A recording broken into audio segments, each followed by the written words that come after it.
This is TalkLoudRadio.com.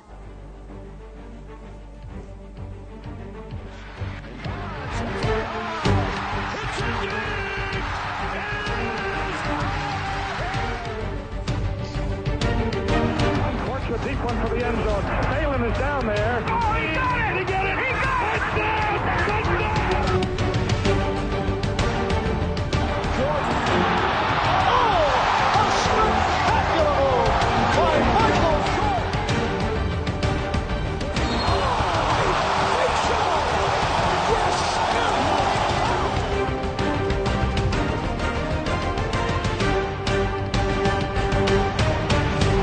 we just saw men fly. What is going on, guys? All right, welcome to episode 45 of the Armchair Fantasy Show. I'm your host, of course, Jeff Lambert. You can follow me on Twitter at JeffLambert77. Of course, we're always presented by TalkLoudRadio.com, coming at you live every Tuesday and Friday right here on Facebook, and we are streaming in the Going for Two app for iOS and Android. I'm joined tonight, as always, by my co-host, Mr. Ryan Searfoss. How you doing tonight, Ryan? Good, man. Glad I don't have the background noise this week, and I'm not sick, so it's definitely a positive. Good stuff. And the wins are starting to match the fantasy points. All right, good stuff, good stuff. All right, and we also have a special guest tonight coming to us from Fantasy Pros. He is their injury analysis at Fantasy Pros. Also does it for Dynasty101.com as well. Mr. Ethan Turner, how you doing tonight, man? What's going on, guys? Happy to be here. Good to have you, man. Good to have you. Glad to have you. So let's first talk about our fantasy weekends. Ryan, we'll go to you first, man. How did you do this weekend? Good, man. I mean, Dynasty's going a little better than Redraft. I've hit the injury bug in Redraft, but Dynasty, I have two teams who've been top three in scoring every single week, but started out with facing the teams who are like top one in scoring, but the wins are finally matching up and just getting health for that playoff hunt. Good stuff, good So stuff. I'm feeling good about it. How about yourself? Actually, I did pretty good this week. You know, I'm in 10 leagues. I went 7-3 in my leagues, and actually for the first time since week 2, I actually won the league I most care about, my Dynasty League. Pulled a win out. I thought I might lose that game. I actually was down big really early, and then some late touchdowns from, I think Kenny Galladay got me a touchdown, and a few of the guys got me a touchdown towards the end of their games. I think Christian McCaffrey got me one, so I ended up pulling it out late. So now I'm 2-3 in that league, and it's a little top-heavy league. So if I can get one more win, I'll be in the playoffs. So good stuff for there. What about you, Ethan? How did you do this weekend? You know, I did pretty good. I'm in 5 leagues, 2 Dynasty, 3 Redraft. For the most part, you know, pretty good week. I got pretty lucky and won by .08 in a Redraft league, thanks to that 44-yarder by Will Lutz. Appreciate that. Nice. The missed field goal had me pretty nervous, I'll be honest, and then they took him out, and I'm like, oh my gosh, if they take him out for the rest of the game, I'd be ticked. Came back from about 35 points in a Dynasty league that I care about the most, off of the historic Drew Brees night. So that was good as well. So Nice. Pulled out 2 wins, 4-1 on the weekend. So I can't complain about that. I think it's a good lesson to everybody. You know, I started this year out 1-4 week 1, and I think everyone kind of overreacts. Been 4-1 since then every Nice. single week. So luckily, I've only got one team that's really, really hurting. But besides that, man, you know, pretty good week, honestly. It was a fun week of games, honestly, to Good watch, stuff. too. Yeah, So, definitely it was. It definitely was a good week. Either of you guys hit the Mason Crosby bug this week? I did Got not. that -4? Yeah, luckily I did not. Yeah, I did not have Crosby in any of my lineups, thank God. I picked up a free agency just for this week, so it was perfect. Good yeah, stuff. no, I tend to avoid Green Bay kickers just in general because I just don't trust. I don't trust the weather up there. 1, 2. I always find myself liking the guys that are in the domes. So Yep. I prefer the kickers in the domes usually, which is, you know, even in the leagues that I have kickers in, I don't like playing in kickers with leagues with kickers too much. But I agree. I hate if them. I do. Yep, agreed. I'm in a couple leagues that have kickers, and I think I'm with you. I own guys that are basically in the domes as well. I try to get dome kickers. The only one I don't have a dome kicker is Justin Tucker in my Dynasty League, which obviously is Justin Tucker, so he's pretty much the best kicker in the league. So he's good to have on your team. Yeah, you can't go wrong with Tucker for sure. All right. You can't go wrong with kickers, though. Oh, my gosh. Yes, yeah, most definitely. All right, let's jump into some of these news and notes. I know we didn't go on live last week. Me and Ryan both had things that we had come up. Ryan actually got into a minor car accident. Ryan, you're okay, right? Oh yeah, car's not, but find out tomorrow if it's totaled. Oh, okay. So obviously we didn't go live last week. So there's a few things that we had on the docket last week that we'll kind of touch on a little bit this week. The first one being the news that came out last week was that Le'Veon Bell is going to be back after the Week 7 bye week for the Pittsburgh Steelers. What are we doing with him when he comes back? Are we starting him immediately off the bat? Or are we going to go with a little bit of a wait and see approach with him? Ryan, we'll go to you first. I still don't know if I believe it. Like, how many times have we heard that he's going to show up and he hasn't, let us down? And they love Connor. And Big Ben went on at a press conference either today or yesterday and said that he doesn't want to phase Connor out of the game because he's played great. So I have no idea what to do about Bell. I mean, if you have him, he's actually there. You have to play him, right? Yeah, I would think so. I think if you own Connor, obviously maybe not. Maybe you still play Connor that first week, but if you don't own Connor and you've been waiting for Bell this long, you pretty much have to play him, I think. What about you, Ethan? Where do you fall in this Bell situation? Oh man, you guys are hitting right at my heartstrings. You know, I'm a big Steelers fan. Watching them go through this. I mean, it's one of those things where you see it from both sides. Like I totally see Bell knows that they're going to run him into the ground. The team knows that they can't. There's a lot of risk with paying him a bunch of money. So I think that if he's playing, I think they are going to run him into the ground because I don't think that he's going to re-sign with the team. They will probably phase him into the game. I think you'll see a lot of Connor that first week, almost as kind of like a, hey, you know, screw you for thinking that we couldn't do this without you. But I think if you drafted him, I mean, most likely you drafted him in the top 5. So if you drafted him in the top 5, you need to start playing him as soon as you can. I feel like you don't really have the luxury to wait because you're probably in a hole already. So I think you have to play him. But, man, it really scares me that they could just be like, look, if you don't want to play with us, we've got a guy that can do it apparently. So I don't know. As a Steelers fan, it just hurts to see it because I do feel like he probably could have helped us win just by being the weapon that he is and right. Defensive having to respect him the way that they don't have to necessarily with Connor. And that's not a knock on Connor. Connor has played really well. Connor proved that he's proving that you don't have to pay Bell, which I think is what they expected him to do. Right, so exactly. It's a bummer because I wish our record was a little better. I mean, even as a Ravens fan, when we didn't have to face Bell, that fear is gone. Like, you know, it's a one-dimensional offense. His ability in the passing game changes everything. Yep, agreed 100%. 100%. I actually just recently moved on in my one Bell share that I had in my leagues. I was able to trade him away with the news that broke. So I'm glad I don't have to worry about that situation. I don't got to worry about making that call. I probably sold him for cheaper than I should have, but I'm kind of on the fence about him as well as whether or not he's going to play or not. Maybe that he comes back and that first game he doesn't play, and maybe the second game they phase him in. And before you know it, you're looking at the fantasy playoffs, and you're like, well, now do I start Bell? You're worried about him, not playing.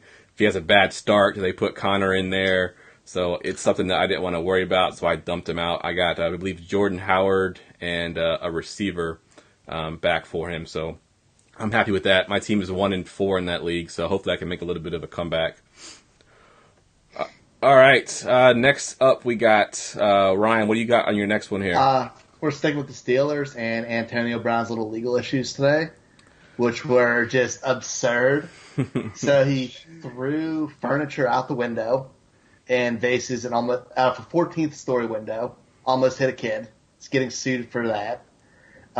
He was robbed of $80,000 cash, his gun, and then he lost his Rolls Royce. And when the police showed up, he called the report on, he said he found it slammed the door in their face. I don't know if it's anything to worry about, but this thing's just adding up. Yeah, agreed. I think a couple of years ago, I felt like AB was like the humble, non-diva, non-issue receiver, but it seems like of late he's been the exact opposite of that. I mean, he seems to be in the news for more things than you hope that he wouldn't be. I think we had that Facebook issue last year where he was on Facebook Live during a basically a locker room session with the coach, and he got in trouble for that, and a few other things that are there. I don't think anything comes of this. I think everyone kind of freaked out because of the headline, where it was sort of like, Antonio Brown almost kills a kid or something to that effect, and it's sort of like, what? And if you just read the headline, you might think it's a little bit more serious than it actually is. But yeah, I agree. What about you, Ethan? How do you feel being a Steelers fan with this one? Yeah, you guys are brutal. We don't have to. We don't talk about this kind of stuff that much on my podcast. So when you get into it, it's just one of those things where you're just looking at it and you're just like, dude, what are you doing? I think it's pretty much established after the stuff he did on the sideline last year with throwing the water can, and he's got his antics, and I do think he has a little bit of that wide receiver diva in him, but you wonder about just like where this guy's psyche is. I think that and the other thing is we don't know how much of this is true. I think these guys are, because they're public figures, you do see a lot of these kinds of lawsuits and things that come up, and it's like, were you really 5 feet from the kid, or was like the kid on the other side of the street? Like, right. You don't know the full story, but I think it is concerning. I mean, how do you lose a Rolls Royce? Like, I don't know.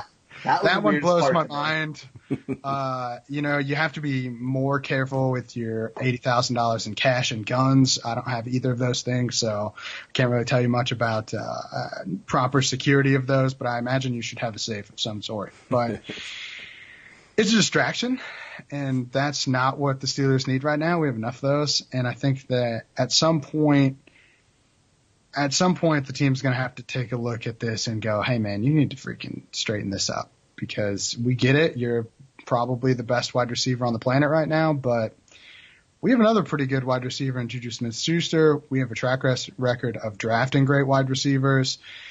They're not going to get rid of AB, but you worry about repercussions from these kinds of things off the field affecting him on the field, which is my biggest concern as a fan as well. Agreed.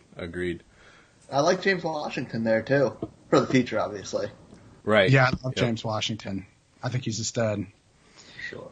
All right, let's talk a little bit about some of the defense this weekend. We had the Saints, who have been terrible all year. The Chiefs have been terrible all year, and the Vikings have been terrible all year.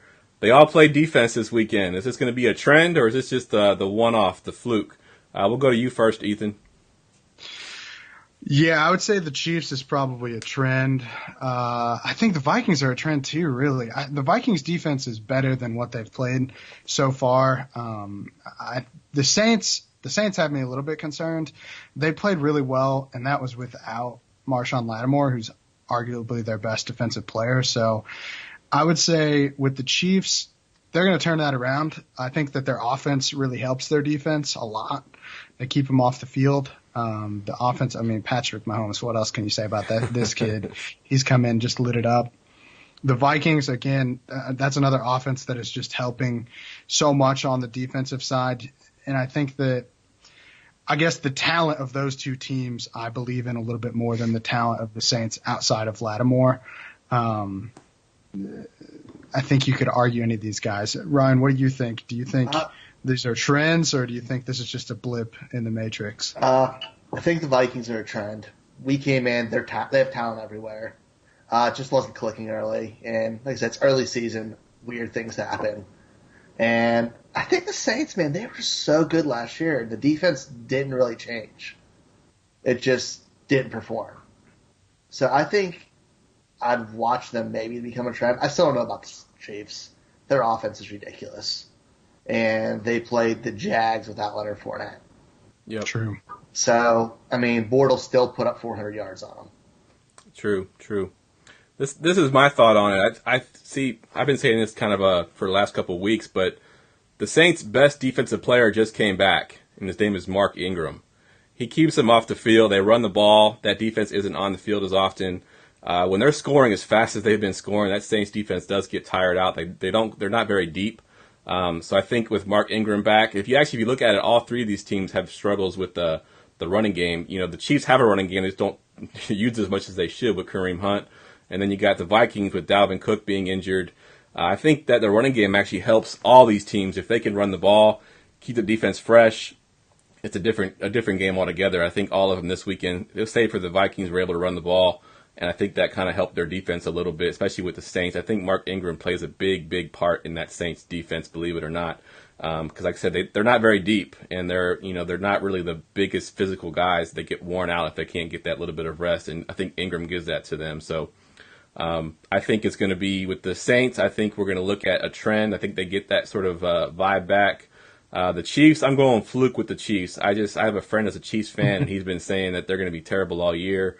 And as a fan, he wants to be behind his defense because they've been kind of known over the years as a defensive team.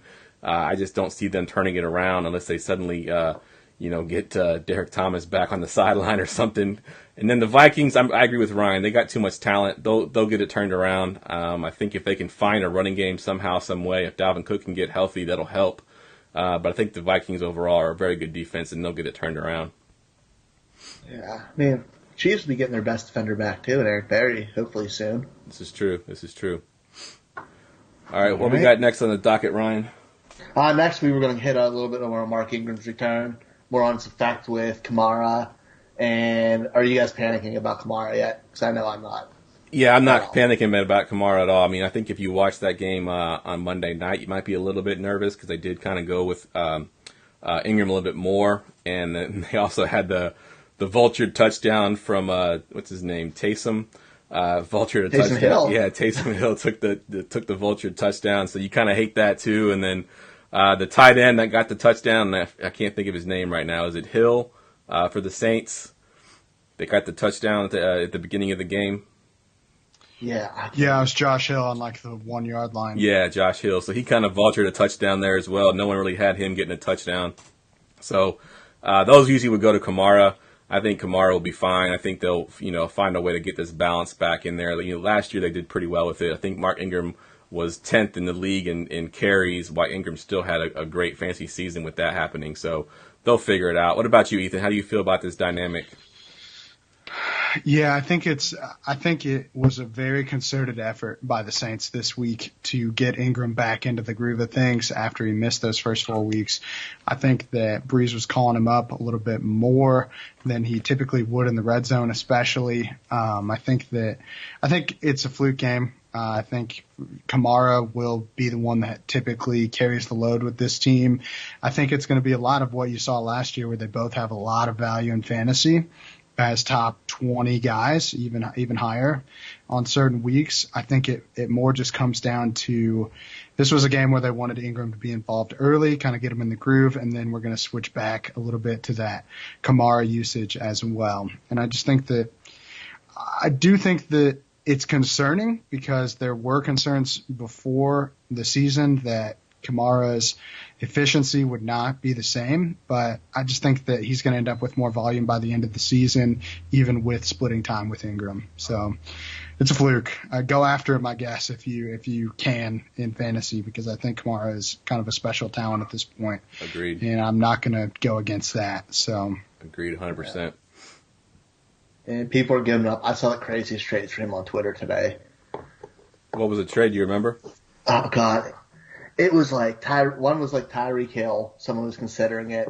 And the other was maybe OBJ for him, which I love OBJ, but Kamara is unbelievable. Agreed. And OBJ's got Eli Manning as his quarterback, so let's be reminded of that. All right, let's do a couple of quick hitters here because I don't want to run too long. Let's go with Philly being linked to LaShawn McCoy. You think it happens? Then are you interested in LaShawn McCoy as a buy low right now? Ethan, we'll go to you first. Yeah, do I think he's a buy low? Yes, either way, just because I think that Josh Allen is going to get this offense rolling at least somewhat consistently. I don't know if it's going to be good. I don't think the team's good. I don't think Josh Allen's particularly good, but his running ability opens it up for McCoy. As for him going to Philly, it just doesn't really seem like their MO. I posted this on Twitter earlier that, we've seen these big name guys with Philly, Lev Bell, David Johnson, basically anyone that's not playing or on a team that isn't going anywhere. That's not going anywhere. Right. But I actually look at a guy like Tevin Coleman as more of a fit for Philly and what they tend to do. I think that Coleman's going to be a free agent by the end of the year. already. He's cheap on his contract right now. They don't have to worry about any of the headaches that would come from like a Lev Bell. They don't have to worry about the injury concerns of a McCoy. Coleman comes in, he can do it all, and they can re-sign him at the end of the year. And he's still young enough that they would make sense to do that. So I just feel like it would be another situation like what they did with Ajayi. They try to get a cheap option that they could sign after the year is over or into the next season. And I think that would be more of their MO than going after a guy like McCoy. What about you, Ryan? What do you think? I kind of agree with that. I mean, maybe McCoy if they can get him for the cheap, but I heard they want like a second for him, which is insane. But I like the idea of getting someone lesser like that. Coleman, or I don't know if Atlanta will trade him. Carlos Hyde could be one if Cleveland once Cleveland realizes they're out of the running and they realize that Nick Chubb's awesome. It's only a matter of time. I hope so. Because he's unbelievable if he has the reins taken off him, which makes Hyde expendable, but who knows? Yeah, I'm with you. I think I'm with Ethan on this one. It's not their MO. And if I'm a LaShawn McCoy fan, I almost feel like going to Philly could actually maybe hurt his value just because, I mean, the Philadelphia Eagles don't really stick to one running back. I mean, they were still using Ajayi. They were using Sproles, in that first week. Wendell Smallwood was getting carries. Corey Clement's getting carries. They're just spreading it around to these 3 or 4 different guys and going with the hot hand. So I think if LaShawn McCoy goes to Philly, I don't think they're going to change their offense, based on that. I think that he goes there and he's just a part of that rotation, and I don't know if that really helps him as far as fantasy value goes. So I'm with both of you on that sense. All right, a couple more hitters here. Let's go ahead and hit this one with Crowell. Are we buying this big game here? Is this something we're going to see something of going forward? Ryan, we'll start with you over on Crowell. What do you think of Crowell? Crowell does this, man. He did that a couple times with Cleveland. He was there like 2 years ago. He made us all believe in him. But he had a 77-yard touchdown, which was a lot of his carries. He had some big plays. He did it on 15 carries. Come on. I don't think it's going to happen again. Bilal Powell had more carries than him, so what's that tell you about it? Agreed. How do you feel, Ethan? Yeah, I'm in the same boat. I think it's a fluke. I think that Powell is still going to eat into that workload. He broke off 2 big runs, both of them, with the touchdowns and things. He was sitting on my bench everywhere, so that's nice. So I may just be a little bitter about that. But I just think that it's kind of one of those fluky Crowell games where he goes off for a bajillion yards and touchdowns. And I don't think that Crowell is a bad running back by any stretch. I just feel like he's not consistent enough, and he's still in a timeshare, and it's pretty obvious that he's still in a timeshare. So once a year he does this, and if you hit it, you feel like a genius. But if you're like me and you're like, no, I don't trust this guy at all, you're looking at those 30 points on your bench, and you're wondering about your life decisions. So I think it's a fluke. Yeah, I agree 100%. I think that next week everyone will start Crowell. He'll probably go out and have like 4 fantasy points, and everybody will be pissed at him again. So that's just kind of what he does. All right, we got 2 more here. What you got, Ryan? I want to talk about the one. So all four rookie QBs with their wins, and I'm not want to talk about the one. Let's skip that portion for me. But yeah, it's awesome. How are you guys feeling about the rookies? Do you believe in the hype on them, or? I'm definitely buying the hype on them. I think that all 4 of them are better than what was there before. And I think we're seeing that. Now, as far as from a fantasy perspective, I don't know if I'm necessarily on board, starting them anytime this year. Dynasty, obviously, you want to own any one of those 4 guys are good in Dynasty. But, yeah, it's fun to watch. And I have to go back and look at, like, some of the history books. But when's the first time that the 4 rookie quarterbacks won their games, on the same week? It's got to be a record or close to a record, I would think. What about you, Ethan? How do you feel about these rookie quarterbacks? Yeah, I was big on this class. I love Baker Mayfield. I think the dude is just a winner and a stud. So nothing surprises me about that. I think that this team could arguably be 4-1 or 5-0 if they had just decided to go with him from the start. I am kind of bummed we haven't seen Lamar Jackson do anything. I know we're not talking about him right now, but I think that Joe Flacco is playing so much better than the other quarterbacks were in this group of guys that were in front of them. And if Flacco's playing well, that is what it is. You're going to sit. And I think that Jackson was I would say Allen was the one that needed to sit the longest, but Jackson was right up there for me of guys that I thought were talented but needed a year to learn the NFL game a little bit better. Josh Allen, man, I mean, they win ugly games. I don't think he's good personally. I don't think that he's a great quarterback right now, but you look at him and you think, oh my God, look at all those tools. You know, I see what people see in him. I don't think that I think that when they're winning, it's great, but if they hadn't won this game and you look at his stats, you go, I mean, he's airmailing balls. He's all the tools, none of the actual talent. So I hope he turns it around. But honestly, he was the one that I was the most concerned about anyway, because Buffalo is so bad everywhere. Yep. And they gave up basically their entire team to get him, which I just thought was just a poor decision to set him up for success. So besides that, though, dude, I would want all these guys in Dynasty and in especially in Superflex Dynasty, because I think they all have bright futures. I think they're all going to be starters for at least the next 4 or 5 years. So it's a good week, and it is interesting to see them all win at the same time. Yeah, that was pretty cool. All right, let's go ahead and just jump into the injuries now. Ethan, this is going to be kind of your piece here. We'll just kind of do. I'll just give you the names. You tell me their injuries, their statuses, and where you think they're going to be at. And Ryan, if you want to just follow that up with, what you're doing if they do miss the game. If you're, signing some from the waivers, or if we're going to try to get someone on that team, whatever the case may be. So we'll go with the first one on my list here. We got basically the Jags backfield. With Leonard Fournette, obviously still hurt, and Corey Grant now on IR. What's the status there in Jacksonville? Yeah, it doesn't look good. I can tell you that. Fournette went down with the hamstring strain. They tried to bring him back. It re-aggravated it, and eventually, that's the thing with hamstring strains, is they're actually more likely to injure them when they first come back. They tend to linger. A lot of that has to do with just the way it's just the muscle's torn already and injured, and then you try to come back and you go full speed, and then it's like, oh, it wasn't ready for that. So I think that the team's done playing around with Fournette. I think that they've already ruled him out early in the week, 2 weeks in a row. To me, that just tells me that they are over this injury. They do not want to have to deal with this all season. They want to be 110%. And it's not a good sign. When a team rolls a guy out that early in the week, you have to raise your eyebrows and go, oh my God, what is going on with this guy? Because there's no competitive advantage to it at all. They could play the game of, oh, well, he might come back, he might not come back, and then kind of keep people on their toes, but they're not doing that with him. They're just saying he's out. As for Corey Grant, his teammate, he went down with a Liz Frank injury, already on the IR. Liz Frank injury is just a dislocation or fracture, usually both, of the bones in the middle of the foot attached directly to your toes. So if you go directly up from your toes, there's a row of 5 bones, one for each toe.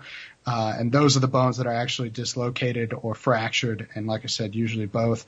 Almost always involve surgery, which is not what you want to hear.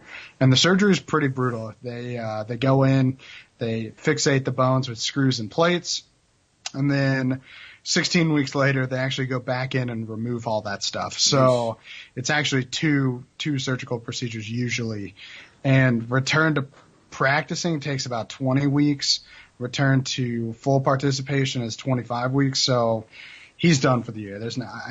He's honestly, this could be something that you don't really hear about him again until next training camp. Wow.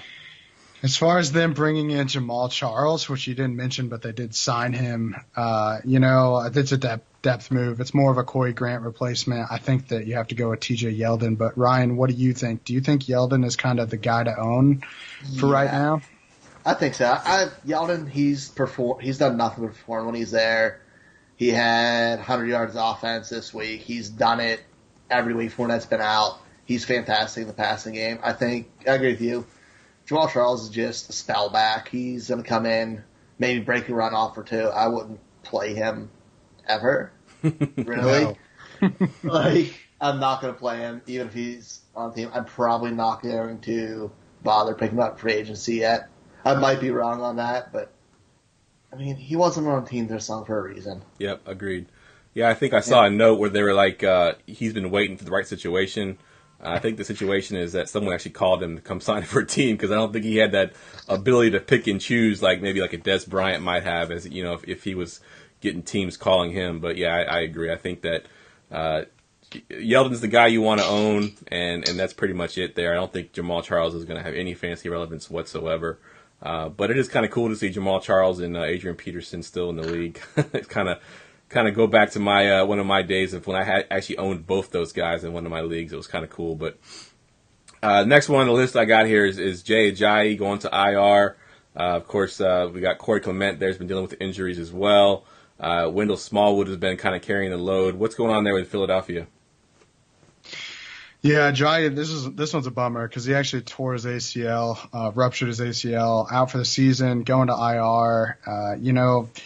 He actually had a fracture in his spine before this, which he missed a week with that, and then he tried to play through it, tears his ACL. Like, what? It's such a bummer for a guy that I think kind of the stigma around him was that he was injury prone, but he didn't miss a ton of games. So I never really understood that narrative. But this is actually the opposite knee, this ACL, than the one that he ruptured in college.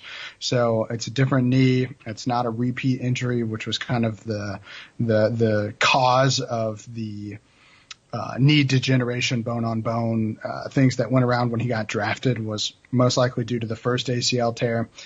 It's a tough break. He was in a contract season and he started the year, the first game, pretty strong. I think he had 2 touchdowns. So you hate to see it for a guy that's coming into a contract year getting hurt, but I think you have to go with Clement, Smallwood, whoever they trade for, if that's really what they're trying to do. I don't know. I would personally go Clement if it was me. What about you, Ryan? What do you think of the situation here? Yeah, I mean, how bad is Clement's chance of re-injuring what he's had going on? It's not good. It's one of those things where it could linger for a while. I think if you see the team really actively, the thing with injuries is you have to watch what the team's doing.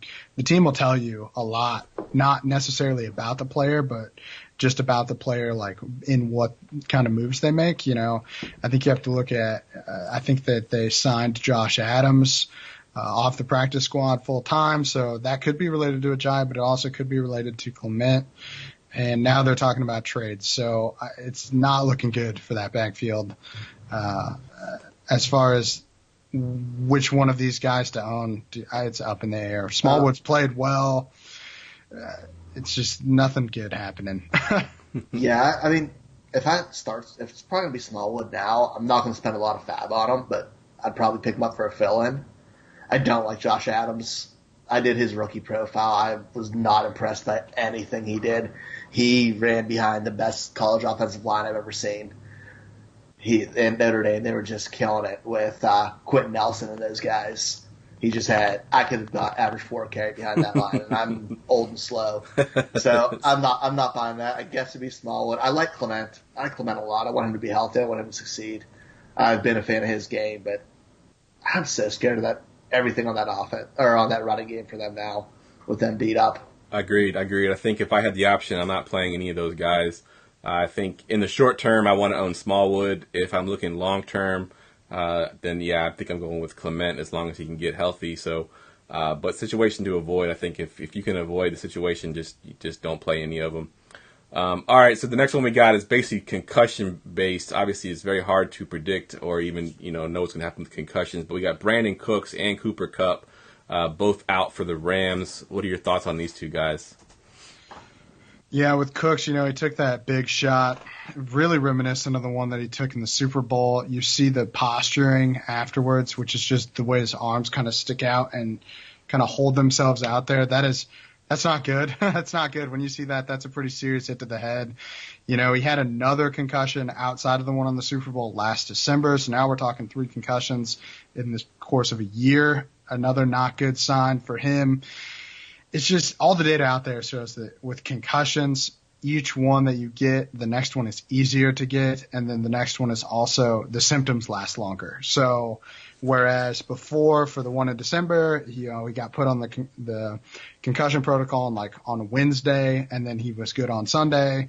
The Super Bowl, obviously we don't know how long he was out for that, but this one we could be talking a week, we could be talking 4 weeks. So it's a bummer to see that kind of stuff. I would not hold your breath on Cooks this week. I think that with the posturing and everything, you got to just let him ride the bench. I don't know if he's going to play, which is a bummer. Cup doesn't have that history, so it's very likely that he's back this week. One concussion, usually a week, symptoms are gone, and they're good to go. All right, so Ryan, let's assume that both these guys are out. Obviously, Robert Woods is going to be a player you start. Is there another guy in this offense that's going to be the fill-in for these two guys? Actually, yes, and I'm very upset I forgot this on my waivers article this week. It's Josh Reynolds. He was one of my wide receiver draft crushes 2 years ago. He's 6'5". He's huge. I thought he was going to have a role last year, but then they grabbed Sammy Watkins. Then I thought he'd have a role this year, and they grabbed Brandon Cooks. And I love Brandon Cooks, so I hope he gets back soon. But Josh Reynolds gets in. He's a good player. He's a great red zone threat, and I think he could perform well if he gets the opportunity. And he had a good game last year when he got the chance. Yeah, and I think I went and looked at their snap counts too, and he's the one that got the most snaps, behind Robert Woods after they lost both Cooks and Kupp. I think he got 58% of the snaps in that game, so he is the one I think you'd want to own if you're desperate for a receiver. Pick him up. Sticking with the receiver theme here, Ted Ginn obviously missed this game. They're going into their bye week, so have plenty of time to get healthy. But in the meantime, while Ted Ginn was sitting out, Traquan Smith sort of had a huge game for the Saints. Caught the record-breaking touchdown. Rookie's going to be in the Hall of Fame now, basically because of that touchdown that he caught. What are your thoughts with Ginn? Is he going to have this lingering issue for a while, or do you think he comes back from the bye week healthy? I think he comes back healthy. I think it's one of those things though where they're going to take a look at what they've got at wide receiver. Ginn is getting up there in age. He relies primarily on his speed, and I think that they honestly have better wide receivers behind him in Traquan Smith and Cam Meredith. Cam Meredith didn't have a bad game either. I don't think we can I know that Traquan had the big plays, but Cam went 5 for 5, 71 yards. He should have scored on a big 46-yarder and ran directly into the tight end's back. I mean, that's just – I don't know if that's on him or if just the tight end got in the way. I think it's more on him. I think he just ran into the dude, but he should have scored on that play. I think he lost a fumble, which I think people will remember more than any of that. But to me, I think Ginn comes back healthy, but I question how much they want to use him going forward because Traquan Smith looks like he's the real deal. Agreed. What are your thoughts on Traquan Smith, Ryan? I like Traquan Smith a lot. But, I mean, if you follow the targets, he was targeted 3 times, just 2 of them happened to be touchdowns and for a ton of yards. And that was 5th in targets on their team this week. So I don't know if he's a week-to-week play. I love him in Dynasty. But with Ted Ginn back, and I don't know, this year, he might be a here-and-there spot start if I'm desperate for a win or I'm going against, a really good team and want to go for big play potential. But I'm not – he's another guy I really like, but just not now. Yeah, agreed 100% there. I think he's more of a daily fantasy kind of player where he's going to be kind of cheap and he's going to have that super high upside where he can catch that long touchdown. Kind of like they had, I think, a few years ago when they had Kenny Stills.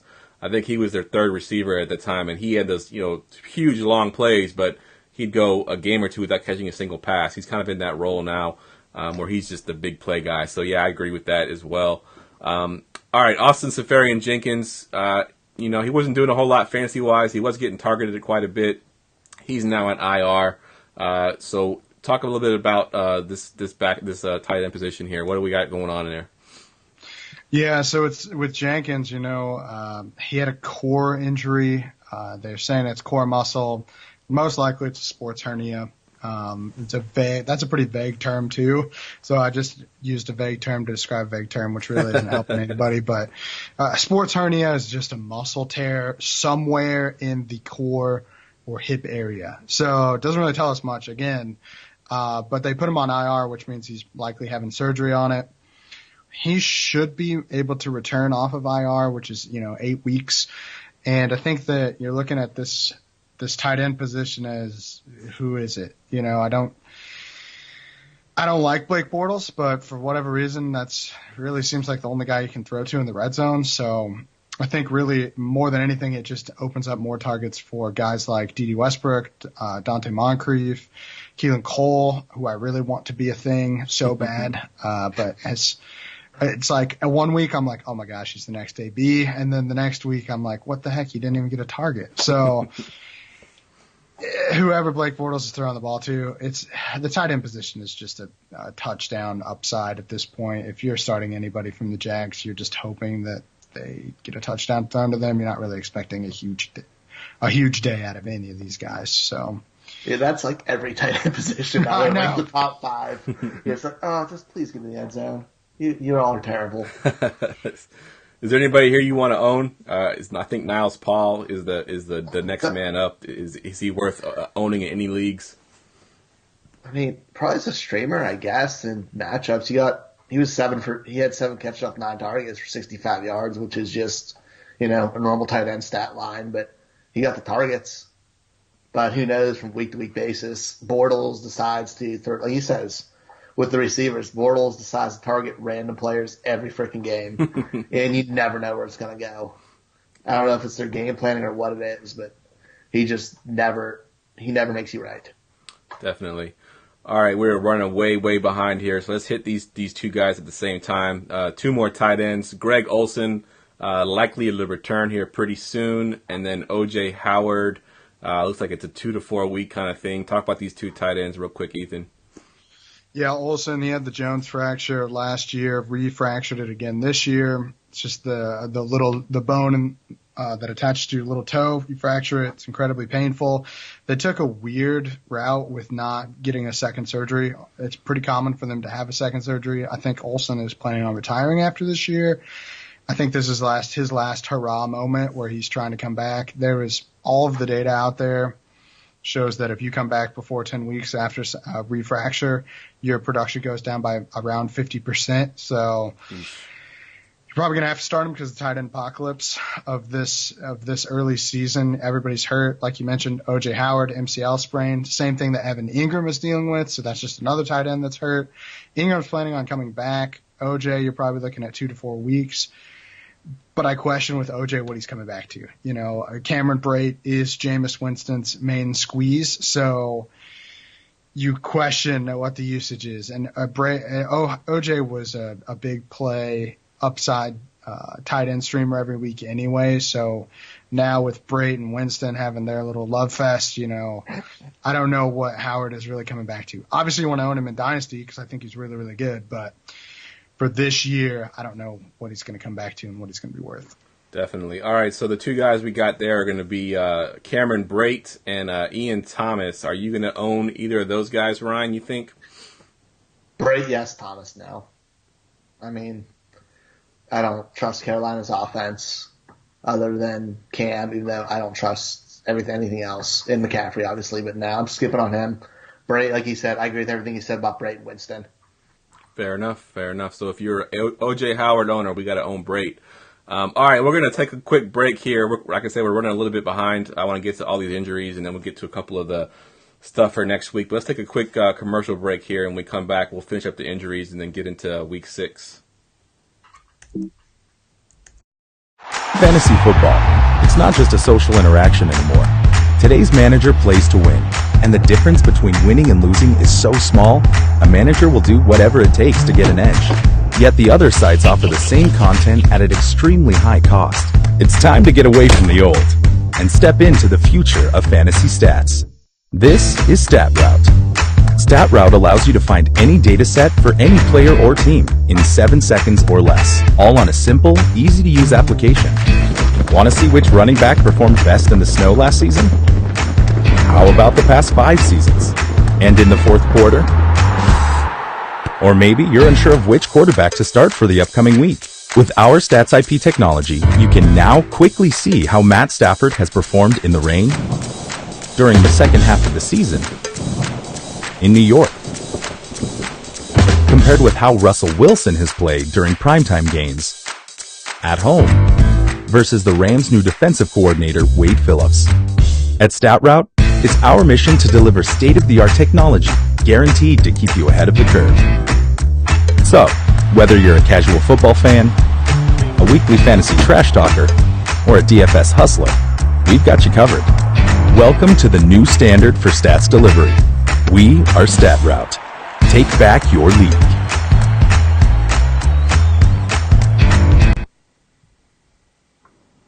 Three shows, one podcast. The Talk Loud Radio podcast combines sports, nerds, and pop culture with the Pay Me No Mind Show.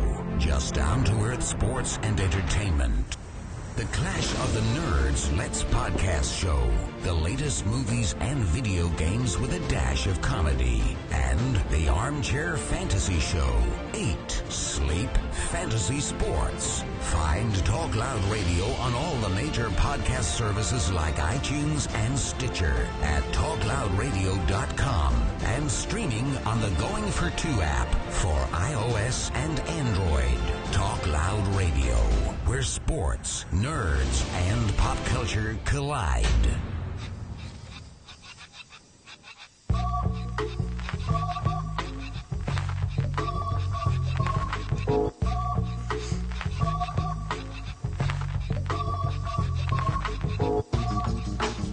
All right, guys, welcome back. I'm, of course, here with Ryan Searfoss and Ethan Turner,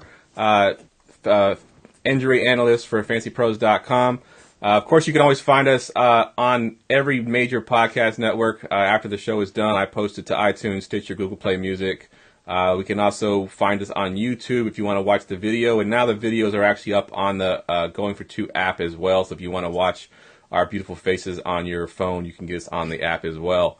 All right, let's get back to these injuries really quick here. Let's go with some receivers here. We got Marquise Goodwin, who has been in and out of the lineup, and Doug Baldwin, who's actually back in the lineup, but didn't look very good this past weekend. Talk about these two guys. Yeah, so Goodwin had the quad contusion, which is just a fancy name for bruise, kept him out a few weeks. Now he's dealing with a hamstring strain. Honestly, these things, two things could be related. When one muscle group is injured, like the quad is, it's very common for a strain to be put on the rest of the muscle groups, like the hamstrings. So as for Goodwin, I think he's a guy that relies on his speed a lot, and it's going to hamper his ability to get separation and get open.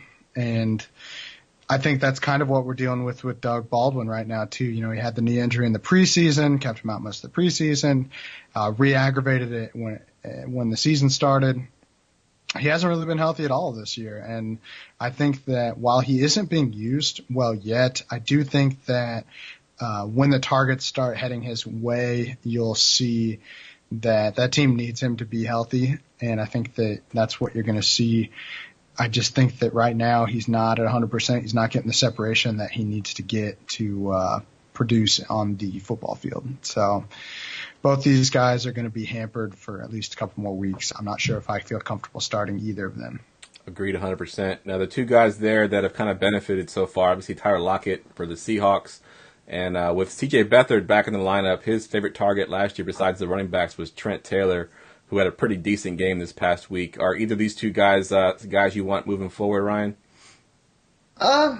Maybe. Trent Taylor, I like him because he's young and he's got talent, but I don't know if I want somebody really connected to C.J. Beathard. Sorry, I know you're a Niners fan. But it's all right. I like Kittle in that, and Breida if he's healthy again, but I guess Trent Taylor, if I'm in a pinch, I'd pick him up, but same with Garcon, who's still not owned everywhere anymore because he got 13 targets. Just no yardage out of it. Right. What about Lockett? You like Lockett out there in Seattle? I like Lockett is, like I said, boom or bust play. I like him in DFS more than season long, and I'm trying to sell. If I'm in the season, I'm trying to sell him because he has name value in the big plays, but I'm not actively trying to buy him. Agreed, 100%. All right, let's go ahead and just jump right into the Packers receivers. Randall Cobb obviously was out last week. Allison had the concussion. Both the rookies played and actually looked pretty good. What's going on with the Packers receivers this week? Yeah, so actually all three of them were on the injury report last week. Adams was dealing with a calf injury. He obviously played, had a big game. Cobb missed the game. Hamstring injury, we've been talking about it all night. You know, the hamstring is just one of those tricky things where he could return, he could re-injure it again immediately. So you have to be concerned with that. Allison, he's going through concussion protocol. He should be back this week, but again, with concussions, they can be tricky. It's a brain injury, so you never know what's going to happen. I think that the Packers have like 15 wide receiver twos, I swear. And you saw it this week. You saw that depth with Marquez Valdez-Scantling, you know, dropping 7, 68, and 1. And I just think that you can't sleep on a guy like Equanimeous St. Brown, who also had a big day with a 54-yard gain, 3 receptions on 5 targets. You know, I think that they just have all of these huge, fast wide receivers, and it doesn't really matter which one they put in there because Aaron Rodgers is going to make them look way better than what they are anyway. Definitely. Do you prefer one over the other, Ryan? If you had to pick between these two rookie receivers, do you like one over the other? Probably Valdez-Scantling. I mean, it's just it's Aaron Rodgers, man. Whoever's in his offense is going to matter, and it's just I love it for Devontae Adams. I traded big for him in Dynasty. I overpaid for him. Completely okay with it because he's a beast, and the more guys get hurt, the more him and Rodgers bond. But yeah, it doesn't matter who else is with him. Whoever's in there, I have no problem playing in DFS, and I'll pick him up in redraft. And I like both those guys in Dynasty. All right, good stuff. All right, we got 2 running backs up next, Dalvin Cook and Lamar Miller. What you got for these 2 guys? Yeah, with Cook, he's dealing with that hamstring strain. It's kept him out a few weeks. He tried to return, did not look good, re-aggravated the injury in week 4, missed week 5. Everyone's hoping he plays in week 6, but I think that I don't expect him to be back this week either. I think that it's kind of like Fournette where they're just going to keep sitting him. That offense runs really well through Kirk Cousins right now. And I think you got to watch, in terms of Cook, you have to watch his practice. If he is getting some practice time in, there's a chance he plays. If they're sitting him on the pine all week, you know, you just have to look at it and go, I don't know if you can trust them. He's probably going to be a game-time decision regardless. Lamar Miller, he's dealing with a chest injury. I was actually at the game in Indianapolis when he had injury. Why is Alfred Blue getting all of this fourth quarter work? But, you know, Lamar Miller was actually active this week and didn't play at all. So it just goes to show you can know as much as you want about these guys as far as their injuries, but normally when you hear a guy's active, you expect him to play, but that doesn't mean that the coach is going to play him. So I'm not sure that he will be included much this week. You know, Dante Foreman is getting ready to come back after this week. And I think that they're going to start phasing Lamar Miller out because he hasn't been super productive in the work that they've given him so far. So I think that Miller is likely going to be a guy that you need to start trying to move in redraft for what he's worth, hoping that somebody bites and you get something else because they want that these 2 other guys in Blue and Foreman to have all the chances in the world to be something on this team. All right. Are you on the same mindset there with Lamar Miller and Dante Foreman?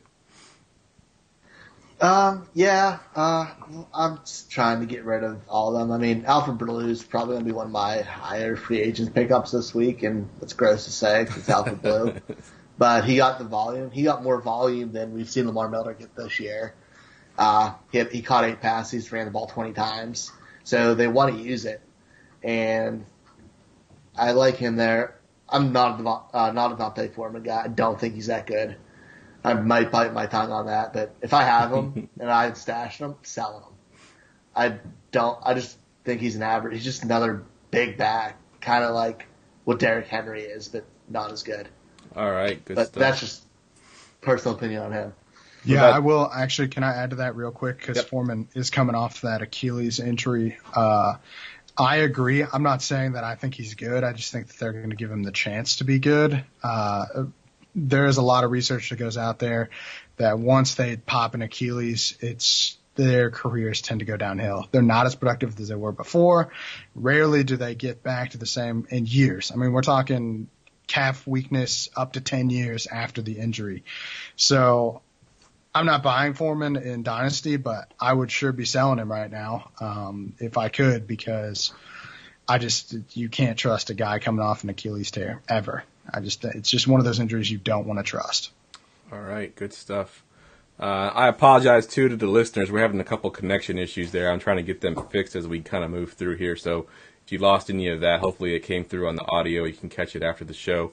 All right, let's look ahead to Week 6. We're going to basically go through a couple of the topics that Ryan and I picked. The first one I wanted to talk about is going to be the Eagles and Giants Thursday night game. All kinds of storylines there. Of course, the Eagles are struggling as a Super Bowl team. The Giants and the whole Odell Beckham situation, and their offense is terrible. All kinds of stuff here with fancy ramifications. We got, Saquon Barkley, who supposedly had an injury in that game, but I haven't heard anything about it since then, so I'm guessing he's fine, ready to go. The Eagles, of course, you've got Jay Ajayi now out, so it'd be interesting to see who takes that backfield range, if it's going to be Smallwood, if we're going to see Corey Clement. So lots of things there for fantasy relevance. What do you think of this game, Ryan? I'm excited for it. The one thing that kind of stood out for the Eagles for me is their receiver usage and how Carson Wentz came in and Alshon came back and Nelson Aguilar just disappeared. I think he's someone I'm trying to get rid of, and this might be the last week where people don't realize that volume is going to come back. And then OBJ's I'm going to do OBJ. And same with Barkley. I think they're both stars and a bad team. Exactly. What about you, Ryan? What do you think? First of all, do you have any issues, anything on the Saquon Barkley supposed injury that I haven't heard anything about since? Yeah, no. When I watched the video, I was a little concerned. He landed really awkwardly on that knee. He looked like he was in a lot of pain. Since then, nothing. So I think it was an injury scare. I don't think that there's any risk of him missing this week, at least nothing that I've seen from the team. They sound like they all kind of were like, whew, thank goodness that didn't happen, because that would have been a disaster. Not that this team isn't a disaster with Eli Manning being their quarterback anyway, but it's good for Barkley owners for sure, because you don't want an injury to a guy that's, he's a stud in the passing game, which is what we thought he was coming out of college. And he's shown it, man. If you have him in PPR, you're happy. So as far as how they do against this Eagles team, I don't like starting guys. OBJ, you can start. Barkley, you can start, but the Eagles' defense is going to start tightening things up. I think that Wentz is going to target a ton of Ertz in this game. I think you're going to see just so much Ertz, but I think you're going to see a lot of Alshon.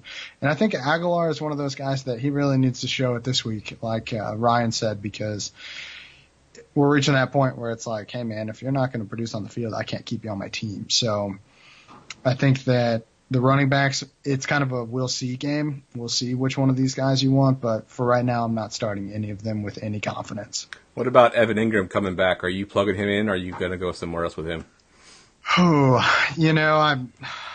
It's tough. I would say no, because I'm not convinced he's going to play yet. I think that if he does play, he might be on a snap count, and he's getting limited reps in practice, which is good, but I think that you can just start him if you have to, but don't expect a lot. I guess that's what I would say. Fair enough. All right, Ryan, what you got for us? I'm looking at the Falcons' backfield this week against Tampa. I mean, they split the balls and the production up pretty well. I know Ito Smith didn't have the volume, but he led fantasy points, and Devonta Freeman had 10 touches. Tevin had 9. Ito had 4. I don't know how this is going to pan out for them. I'm starting to get a little bit scared about them, and I'm hoping that now that Ethan put it in the universe, that they get rid of Tevin Coleman to free things up a little bit. So I'm hoping that mojo works, but it could get ugly fast there in that committee, because Ito Smith isn't bad. Yeah, I agree, and I think that if you're a Freeman owner, you're really scared because you probably took a fairly high pick on him in redraft. I think Tevin Coleman must have gone, much, much later, and you're probably loving it right now, getting that, extra work in, with Freeman getting hurt, and then, of course, sharing the backfield. He's still a viable fantasy option there. What about you, Ethan? What do you think of that backfield there? It's bad, but I think I think Freeman is going to end up being the guy again, and it's going to be either this week or next week. I think that one of my biggest things that I told people last week was, hey, don't expect a lot from these guys. That it's just too often you see a guy get hurt and you think, okay, he's back, let's plug him in, let's go, and that's just not how these things work. They're 2 weeks off of conditioning. They're not able to practice the way that they were. They're not on rhythm. And I think that I tend to sit guys that have missed multiple weeks that first week back, and sometimes it hurts, but most times it doesn't. Most times it's the best play to just wait on these guys, and I think that's what you saw last week. I think that Freeman is going to be the guy to own, and I do hope that they move on from Tevin Coleman, and I think he goes. I hope he goes. They trade him somewhere that he can show what he's got, show if he can be the guy or not, because it's at this point I own him everywhere in Dynasty because I love the guy. I think that he's got the talent to do that, but he has not gotten a chance to not be behind Devonta Freeman. And I think that Ito Smith is showing that you can move on from Tevin Coleman right now. Ito Smith has been serviceable and deserving even more touches going forward. So I don't know. It's a mess, but I think that Freeman will be the guy either this week or next week, and it'll be kind of back to that status quo of he's the one you want, and the other ones are flex plays at best.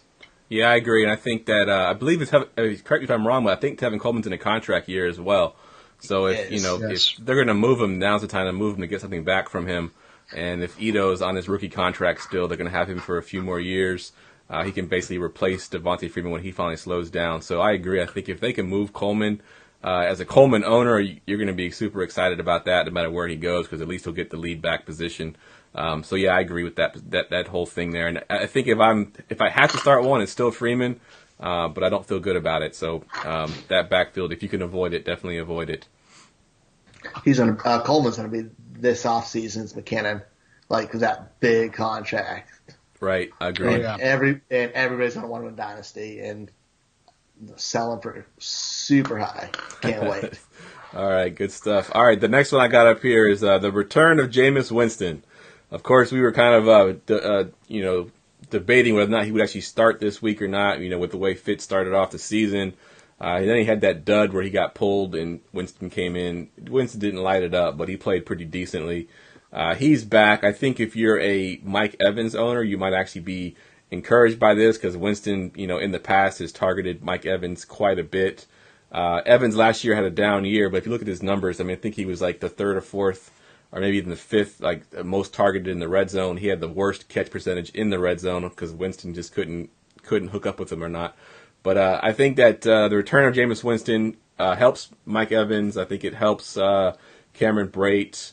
And this run game, maybe it gets better because I think Ronald Jones is eventually going to get his shot here because I think Peyton Barber's been terrible.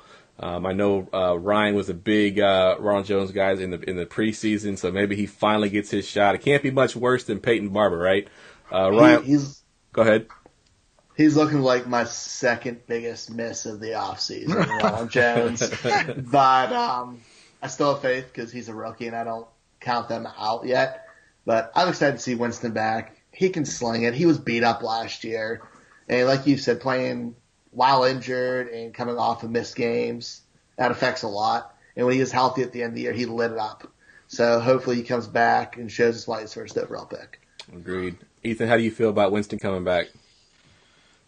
Yeah, it's a lot. It's just a younger version of Fitzpatrick, maybe with less upside at this point because he's not going to throw the kinds of, he's going to make more mistakes, I guess, which is hard to do because Fitz really started to show in those last two starts that he's prone to make some pretty big mistakes. I think it was really, really sad to see Fitz play so well, 400 plus yards, 3 straight games, and then get benched after one bad half. Yeah. It's just, sometimes you just want to shake these coaches like, what are you doing? When are you going to teach this kid, Winston, when are you going to teach him a lesson for being a knucklehead, which is what he is? there are players that do worse things than what Winston's done, but really it's one of those things where you just want to just shake the kid and be like, yo, man, you've got all this potential, all this talent, and you're just doing stupid stuff. So I think it'll be a lot of the same. I think it is good for Evans. I think it's definitely good for Cameron Brate. I think the offense kind of is what it's going to be. I hope that Ronald Jones gets a chance. I was not high on Ronald Jones by any stretch, but I did have him ranked above Kerryon Johnson in the rookie drafts this year. So I believe that he could be a thing, but man, it doesn't look good so far. But you can't get much worse than Peyton Barber. So either way, I think Jameis's return means better things for the offense. It's more of the same, I guess. Not really better, just more of the same. All right, good stuff. All right, Ryan, what you got for us? I'm excited to see Josh Rosen against the Vikings. He played well in his first real start. I mean, as well as he wanted with no offensive line. I kind of feel bad that he doesn't have an offensive line, but I'm excited to see what he does against the Vikings, if he'll air it out, especially if they get behind, and to see what he has, because he was my top QB this year, even though I love Baker. But Josh Rosen was my top QB. I thought he was the most NFL ready. And him and Kirk, I think, are growing well together. They're going to grow well together. I'm pumped to see him play this week. Yeah, it'll be interesting to see how this Vikings defense comes out this week, because they did look bad early in the season. They looked good last week. So yeah, they got this pretty much terrible Cardinals offense here. They've gotten better over the last 2 weeks with Rosen at the helm, but they're not particularly great either. But yeah, I mean, I'm great. I'm glad to see him doing well, and against this Vikings team will be the first real test there. I don't think I'm playing Rosen against the Vikings unless you're in like a super deep 16 team league. Even then, I'm trying to look elsewhere. I think I'd start Beathard over Rosen this week, I believe, because Beathard has some fantasy value with his rushing ability. What are your thoughts on Rosen against the Vikes, Ethan? Yeah, I think that at some point they're going to have to use David Johnson in the pass game, right? Like that offense could really open up if they would just use him where he's the most useful, which is out in space. But whatever, keep running him up the guy. I think Rosen was right up there with Mayfield for me as terms of guys that I thought could walk in day one and be starters. Rosen is, man, he makes some throws that you're like, whew, that's a hell of a throw there. He's hitting tight windows. He's not afraid to throw the ball into tight windows, which is probably some of that confidence, I guess. Some people call it arrogance. I think it's confidence. But I think the Vikings are going to be a good test because I think this defense is starting to turn around, and that O-line is not good. So I worry about Rosen's health, honestly, because that offensive line is just – they're not giving him a lot of time. But he has looked good so far, and it is fun to watch him play, which is what I enjoy probably the most. You know what's good to do if you're getting a lot of pressure on you like that? Dump the ball to David Johnson. Yeah, but apparently David Johnson can't catch because they take him out on third down for Chase Edmonds, which I like Chase Edmonds. He's a fine guy, but he's not David Johnson. Exactly. Like, how can you just – oh, God. Don't even get me started on this. I own David Johnson. He's played pretty well the last 2 weeks, but, man, how do you look at these teams like the Rams and what they do with Todd Gurley and not go, why don't we just do that with David Johnson? Because he can do all of those things too. Yep. It just doesn't make any sense. Don't even get me started on that, because you see those target numbers and you're just like, what happened? He's not any different. He broke his hand. Yeah, exactly. It's fine. Exactly. All right, we'll stick with that running back theme, talking about David Johnson. We're going to go to Sony Michel versus this Chiefs defense, which before this past weekend looked really, really good, but the Chiefs did play some good defense this past weekend. But it still kind of has me salivating if I'm a Michel owner. He's gotten a ton of workload. He's not the typical Belichick situation where they're just going to give him a few snaps here and there. He seems to be getting the bulk. Now, granted, it took 2 running backs going on IR to get there. But if I'm an owner of Michel, I'm happy about that, and I'm looking forward to this matchup, which I believe has now been flexed into the Sunday night game, if I'm not mistaken. I think they're playing Sunday night, so it'll be a primetime game. So what do you think of Sony Michel against his Chiefs defense, Ryan? It's not shred them. I think it's going to be another big week out of them. I like Sony Michel's talent. I like him there, and that they trust him, and they know the talent they have. Agreed. Ethan, there's nothing to it. He's good. Yeah. I think you're going to see a lot of what you saw last week, which is James White comes in early in the game helps them move the ball quickly down the field, score, and then here comes Sony Michel, the freight train that has that big playability as well, which is not something you've seen with Belichick back. Normally you'll see a guy like LeGarrette Blount, for instance, who would just wear you down. Well, Sony Michel does that, but he can wear you down in 30-yard chunks as opposed to 5-yard chunks. So, yeah, it's to start all the Sony Michel. The guy's a stud. I think that backfield, the two of them, is money in fantasy going forward because they both get used. So what can you do? Yeah, that's music to my ears because I actually own him in my main Dynasty League, and I've been struggling with my RB2 all year. It's kind of why I've been losing games. I got CMC as my RB1, but I've had guys like Theo Riddick at my RB2 in a couple of weeks. I had Royce Freeman, that I thought was going to be good, and he's killing me a few weeks. And so to see Sonny Michel finally break out and I can plug him into my lineup and be happy about it, that's my last true weakness. I think I'm going to be good going forward, so hopefully that pans out for me. All right, Ryan, what you got next?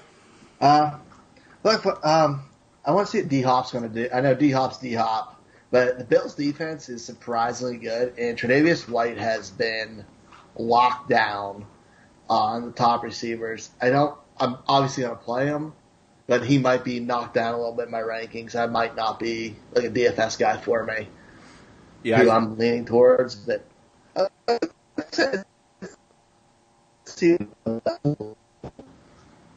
I'm sorry, you broke up at the end there, Ryan. What did you say?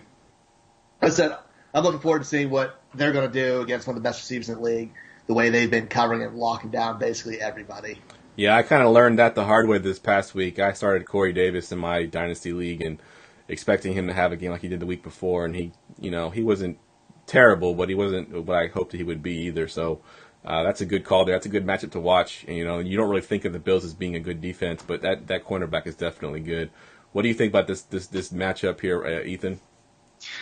Yeah, you're not going to find a bigger DeAndre Hopkins fan than me, I don't think, in terms of fantasy. The dude he's an animal. And I think he's one of those guys where you watch him play and you're just like, oh, there's no prima donna in this. This guy is just going to go out there and beat the snot out of you for the entire game. I think it will be a nice matchup to watch, but I think Hopkins is going to get his. Now, if that's 60 yards and a touchdown versus, 160 yards and a touchdown, that I think is what you're looking at, but I think that you're still going to start these guys either way. I think that it really just opens it up for everyone else. I think Will Fuller and Kiki QT are going to be startable again this week because he can't guard all three of them. So one of those dudes is going to go off, and it's usually Fuller or Hopkins, and I think they move Hopkins around enough that it won't matter. He's still going to get his. All right, Good stuff. All right, so, I'm sorry, go ahead. Sorry. Hopkins is one of the only guys in the league that's playing on 100% of offensive snaps, and I think that's interesting too. So he's getting the opportunity to do it. So wow. I thought that stat was interesting. That's a good stat right there, yeah.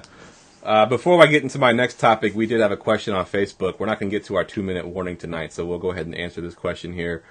He's trying to decide between, I guess this is Jordan Howard and Carlos Hyde. Trying to look at the matchups here. Howard's playing the Dolphins, and Hyde has the Chargers. Ryan, what do you think of these two backs? If you got to start one, who are you starting? I think let's start Jordan Howard. I mean, Dolphins have been better than expected on defense, but they gave it up last week pretty well, and the Chargers still have a pretty solid defense, even though they've been beaten up all year. And I don't know if Hyde's volumes stay the way it is. I think it's going to take a dip sooner or later, and I'm not betting on it. I don't have to. All right. What about you, Ethan? Are you leaning Howard or Hyde? Yeah, I'm going to go with Howard as well. I just think that Miami is not as good as their record might indicate. They got off to a hot start, but they kind of came down to earth the last 2 weeks. I think you're just going to see more of that, and I think Howard is going to be – he's kind of got a bit of a prove-it game almost because he only had 11 touches in his last appearance, and then he had the bye week. So I think Howard is going to be that guy that comes out and just starts – he's going to be run a little bit harder. So Hyde is fine, but I'm going to go with the upside of Howard in this one. Yeah, I'm with you both there. I think I'm going Howard as well, coming off that bye week. The matchup is a pretty decent matchup, and I think that overall, I just like Howard more in this offense. Now, kind of going right off of that with Howard and the Bears, my next topic actually is that Bears-Dolphins game. And last time we saw Mitch Trubisky, he was throwing 6 touchdown passes. Granted, they were wide open touchdown passes, but it was 6 touchdown passes. What do you think about Trubisky in this game, Ryan? I'm benching him. I'm not playing Trubisky unless I'm desperate and on buys. Dolphins' pass defense has been way better than expected. They get a ton of turnovers. And I'm still don't know if I believe Trubisky is what we saw last week. It could be a blip. It could be just him still getting older and used to the starting job. But I'm not trusting him on a week-to-week basis, especially against a better-than-advertised defense. All right. What about you, Ethan? What do you think of this game? Yeah, he's a bye-week start at the minimum. I think it's if you have other options, you should use them. I would say I just don't think that Xavier Howard has shown that he is a lockdown corner in the league. I think he takes out one of Allen or Gabriel, whoever he's matched up with, and I think Trubisky's going to fall back down to earth. So it's a no from me. All right, Ryan, what you got for us? This one's special for you, Ethan. Steelers Bengals. What kind of suplex is Vontae Burfict going to do on Juju? But, how do you feel about that matchup? I think it's another game that you have to. The Steelers need to win. They still need to win. The Bengals have been good this year. I think that AJ Green is going to shred a really bad Steelers secondary. And that's hard to say, but it's just our defense isn't good. They looked better last week, but overall this season hasn't shown that we can stop anybody. So start your AJ Green, start your Tyler Boyd, be happy with those. Start your Joe Mixon for sure. And I think it's going to be close. I think it's going to be physical, which is pretty much the MO at this point with the Bengals and the Steelers. But I worry about Juju's health because Burfict is a beast. So he might do something terrible, get suspended. And that's the other thing.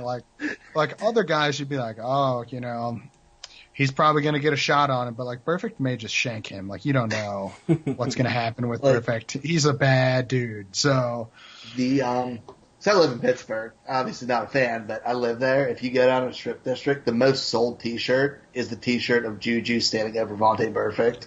Yeah, he's going to see that in the crowd and just. Which I don't agree with that hit at all. As a Steelers fan, I did not agree with that hit at all. I thought it was a cheap hit, but. You got to have some big cojones being a 19-year-old kid and smacking Burfict in the face like that. So it is what it is. Hopefully it's a clean game. Hopefully nobody gets hurt. I don't like talking about injuries like that because I just think it's bad for the game in general. So I hope the Steelers win. I just want the Steelers to win, and I want everyone to be healthy at the end of it. All right, good stuff. I'm hoping for a tie. Hoping for a tie. The only thing I got in this game here is more DFS related, and that it opened with the second highest over-under on the slate at 54.5. I think it's down to 53 now. Tampa Bay Atlanta's the only other game that's going to be a little bit higher. So this is a game you're going to want to stack if you're playing DFS. Get a bunch of exposure to this game. This game should be high scoring. If you look at the way that it's gone this year so far, I think both teams can score, and both teams haven't been able to stop the other team. So let's just see how this game goes, and it should be a very high-scoring affair. The next one I got on my list here, I'm sorry, is this mine? Yeah, this is mine.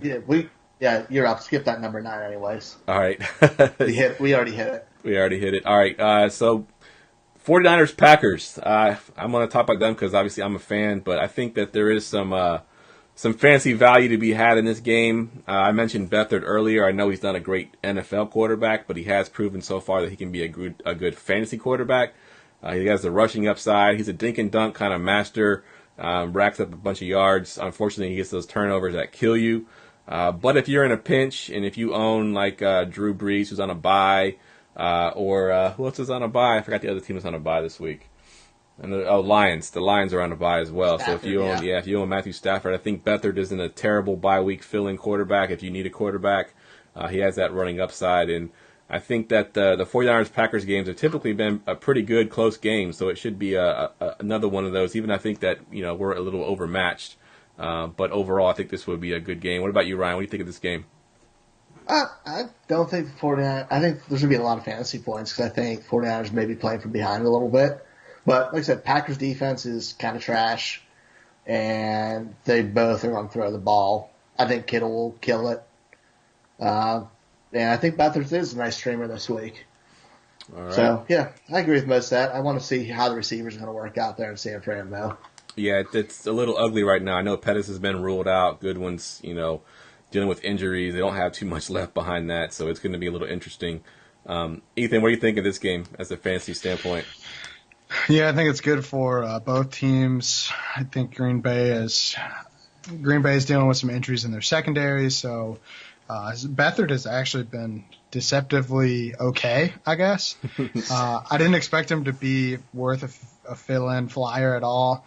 I avoided him in 2 QB leagues. Now I'm starting to think, man, it would have been fine to just have him on the bench for a bye week. But the big news, I think, from what I'm looking at least, is the running backs for the 49ers.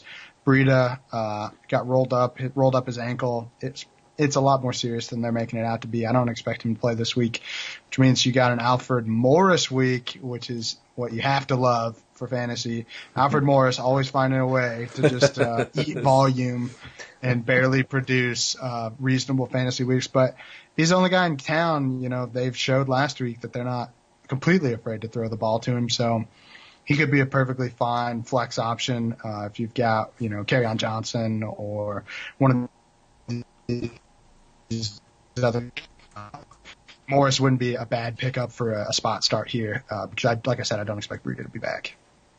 Yeah, I agree with everything you just said there. The only thing I will mention is with that Alfred Morris, if Breida is ruled out, a good little sleeper, and I'll just kind of give you all this, trying to pull up his stats from this last game, but Kyle Juszczyk has actually had, I think he had 6 or 7 targets, because Morris will not catch any passes in that backfield. He's just not a pass-catching running back, and their fullback is a pass-catching fullback. He's, shown that he's been part of this offense.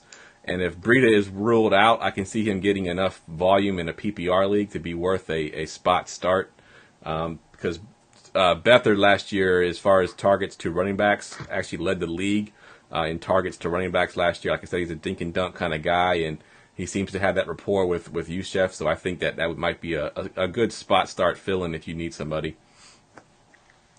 I don't like talking about Juszczyk. He's the first time I've ever been sad about a fullback leaving my team. Probably the only. Yep. All right, guys. That wraps up the podcast here. We're gonna go around the table here and just kind of get your Twitter handle and where we can find you at. Ryan, we'll go to you first. Everyone probably knows where we can find you at, but go ahead and give it to them again. Yep. You can find me Ryan Surfoss Fantasy FB Connect on Twitter. You can find me Fantasy Football Connect group on Facebook. Obviously, I am on this podcast, write for going2.com and write for Dominate Fantasy Football. Pretty much everywhere. All right, Ethan, where can we find you on Twitter?